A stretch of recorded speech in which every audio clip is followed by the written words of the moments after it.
السلام علیکم ناظرین، فیصلہ آ گیا۔ یہ پاکستان کی تاریخ میں آئین کی پہلی شاندار فتح ہے۔ یہ خوشی اور جذبات کا وقت ہے، اور اس خوشی اور جذبات کے وقت میں لوگ ایک دوسرے کو مبارکباد بھی دے رہے ہیں، نعرے بھی لگا رہے ہیں اور توقع کر رہے ہیں کہ آنے والے دنوں میں یہ فیصلہ مثبت اثرات مرتب کرے گا، اور وہ عوامل جو جمہوری نظام پر، آئین کی بالادستی پر اور عدلیہ کی بالادستی پر یقین نہیں رکھتے، وہ یقیناً اس سے سبق حاصل کریں گے، اور اگر وہ سبق حاصل نہیں کر سکتے تو وہ سیاسی راستے سے ہٹ جائیں گے، وہ مٹ جائیں گے اور لوگ بھی انہیں مسترد کر دیں گے۔ یہ بات بالکل درست ہے، اور جذبات کی اس گھڑی میں جتنا بھی خوش ہوا جائے اس میں بھی کوئی حرج نہیں، ایک دوسرے کو مبارکباد دی جائے تو یہ بھی جائز ہے، ہماری طرف سے بھی پوری قوم کے لیے مبارکباد۔ لیکن اس خوشی کے اس مرحلے پر، خوشی کے اس لمحے میں ہمیں 3 باتوں پر توجہ دینی بہت ضروری ہے۔ پہلی بات جو ہمیں سمجھ لینی چاہیے وہ یہ کہ یہ ہوا کیا، ہمارے ساتھ بیتی کیا، ہمارے ساتھ کیا بیتی؟ ہمارے ساتھ بیتی یہ کہ ہماری ریاست اور اس کے نظام کو فطری طریقے سے چلنے نہیں دیا گیا، اور اس پہ رکاوٹیں ڈالی گئیں۔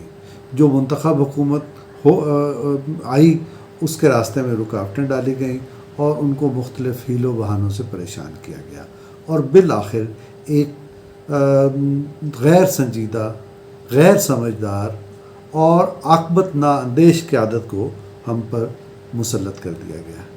اس عاقبت نااندیش قیادت نے کیا کیا؟ اس کے ہاتھ میں یوں سمجھیے کہ 2 دھاری تلوار آ گئی۔ اس 2 دھاری تلوار سے اس قیادت نے بہت کشتوں کے پشتے لگا دیے۔ حزب اختلاف سے جینے کا حق چھین لیا۔ صرف حزب اختلاف سے جینے کا حق نہیں چھینا، انہوں نے پاکستان کے اداروں کو کام نہیں کرنے دیا۔ انہوں نے صرف پاکستان کے اداروں کا راستہ نہیں روکا، انہوں نے عام آدمی، ہم اور آپ کی زندگی کو اپنے فیصلوں سے مشکل کر دیا۔ ہمارا 2 وقت کا کھانا مشکل کر دیا، ہماری گھر کی روشنی مشکل کر دی، گھر کا چولہا جلانا مشکل ہو گیا۔ یہ سارا معاملہ اس حکومت کی نااہلی، ناسمجھی اور عاقبت نااندیشی کی وجہ سے ہوا۔ لیکن یہ جو 2 دھاری تلوار اس کے ہاتھ میں تھی، اور جس سے یہ حکومت اور اس کے رہنما کشتوں کے پشتے لگا رہے تھے، بالآخر یہ دوسری طرف چلی، اور خود انہوں نے اپنے ہاتھ سے اپنے آپ کو تباہ کر لیا۔ اپنے ہاتھ سے انہوں نے خود کو قتل کر دیا، اور اتنا قتل کیا کہ آج وہ آرٹیکل 6 کے الزام کے نیچے کھڑے ہیں، اور ان پر آئین شکنی کا الزام ہے۔ یہ عبرت کی جا ہے، اور اس سے ہمیں سمجھنے کی ضرورت ہے کہ آئندہ جو کوئی بھی یہ طرز عمل اختیار کرے گا، وہ ریاست کو کھلنڈروں کی طرح چلانے کی کوشش کرے گا، ریاست کو سنجیدگی سے نہیں لے گا۔ 22 کروڑ عوام کی زندگی کو آسان بنانے کے بجائے اپنے کھیل تماشوں میں، اپنے انتقام میں اور اپنی خوشی میں، کہ اگر آپ یاد کیجئے یہ جملہ کہ اگر میں یہ نہ کرتا تو ان کو تکلیف کیسے پہنچتی، اپنی اذیت پسندی کی نظر کر دے گا، تو اس کے نتیجے میں یہی ہوگا، اور بالآخر ایسے لوگ خود اپنے ہی تلوار کا وار برداشت نہیں کر پاتے، اور وہ یوں سمجھیے کہ تاریخ سے غائب ہو جاتے ہیں۔ یہ ہے اس سچویشن کا پہلا مرحلہ۔ دوسرا پہلو کیا ہے؟ دوسرا پہلو ہے سپریم کورٹ کا فیصلہ۔ اس فیصلے پر سپریم کورٹ نہ صرف قوم کے شکریہ کی مستحق ہے بلکہ مبارکباد کی بھی مستحق ہے۔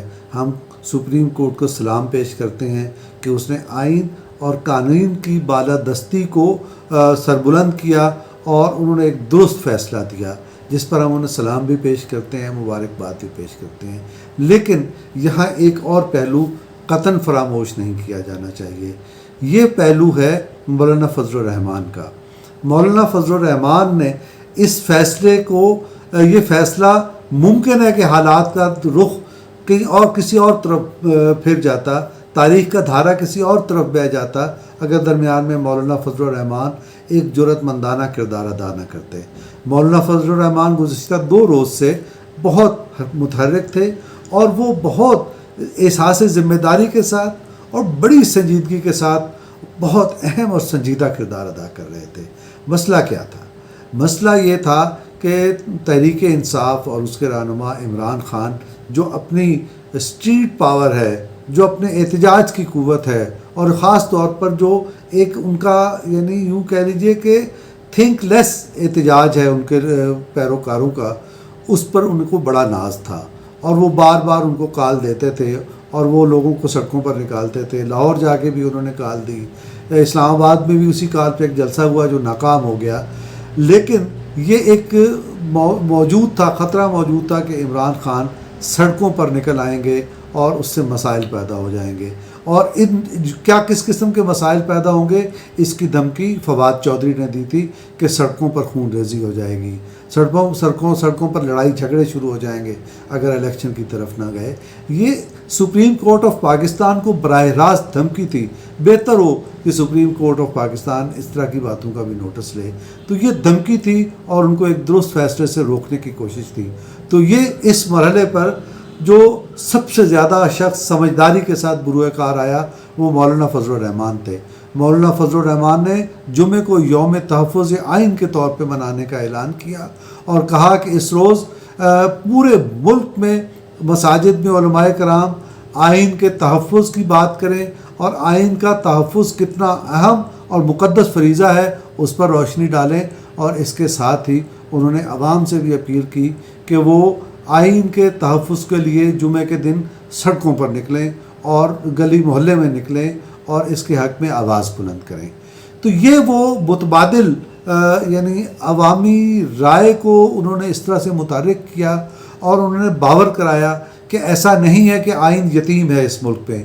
انہوں نے یہ باور کرایا کہ اس آئین کے پیچھے ملک کے 22 کروڑ عوام کھڑے ہیں جو کسی ایسی حرکت کو قبول نہیں کریں گے جو سپریم کورٹ کے درست فیصلے کا بھی راستہ روکے اور آئین کی بالادستی کا بھی راستہ روکے۔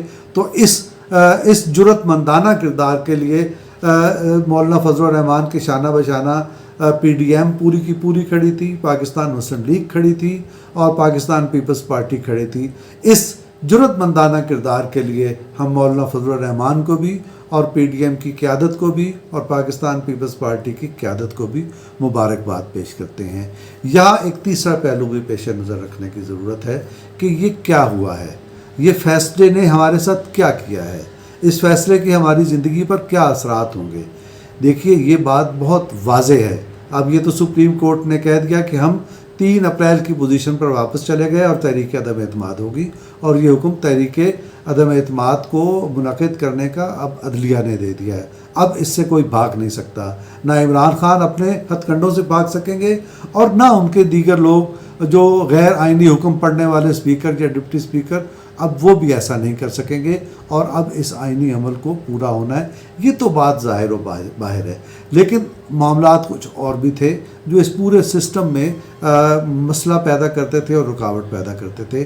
کسی کی سمجھ میں یہ نہیں آ رہا تھا کہ جب یہ نیا نظام آئے گا تو اس میں کچھ فیصلوں کا کیا ہوگا۔ مثلا ایک بہت بڑا سوال جو عمران خان سے بھی کیا جاتا تھا، جو حزب اختلاف سے بھی کیا جاتا تھا کہ ایکسٹینشن کا کیا ہوگا۔ ہم یہ سمجھتے ہیں کہ یہ جس طرح سے اسموتھلی یہ آئینی کرائسس ٹلا ہے، یہ ٹلا ہی اس سچویشن میں ہے کہ یہ مسائل حل ہو چکے ہیں، اور یہ مسائل ہماری قیادت نے، اور چاہے وہ ہماری قیادت سیاسی ہو یا ہماری قیادت اداروں سے تعلق رکھنے والی ہو، انہوں نے بہت خوش اسلوبی سے ان پہ بنیادی فیصلے کر لیے ہیں، اور اب ہماری راہ میں یعنی ہماری سیاسی راہ میں ایسا کوئی فیصلہ حائل ہونے کا امکان نہیں جس سے یہ سسٹم ایک دفعہ پھر رکاوٹ کا شکار ہو جائے۔ تو یہ اس کا دوسرا پہلو ہے۔ تیسرا جو اب بالکل کلیئر ہو گئی بات کہ شہباز شریف جو ہیں وہ وزیر اعظم بنیں گے تحریک عدم اعتماد کی کامیابی کے بعد، اور اگر تحریک عدم اعتماد کامیاب ہو جاتی ہے جیسا کہ نظر آ رہا ہے کہ وہ ہوگی، تو اس سے اور کیا ظاہر ہو رہا ہے؟ اس سے بعض لوگوں نے کہا، محترم نصرت جاوید صاحب نے کہا کہ اب شہباز شریف ناکام ہو گئے ہیں، وہ منہ لپیٹیں اور گھر چلے جائیں۔ ایک تو یہ پتہ چل گیا کہ شہباز شریف کی حکمت عملی ناکام نہیں رہی۔ دوسری بات جو سامنے آئی، شہباز شریف اور میاں نواز شریف اس وقت ایک ہی لائن پر ہیں اور ان کے درمیان کوئی اختلاف نہیں ہے۔ جو تیسرے پہلو کا جو تیسرا نقطہ ہے وہ سب سے زیادہ اہم ہے۔ وہ نقطہ یہ ہے کہ اب ہم آنے والے چند دنوں میں چند مزید اہم فیصلوں کے منتظر رہنا چاہیے ہمیں۔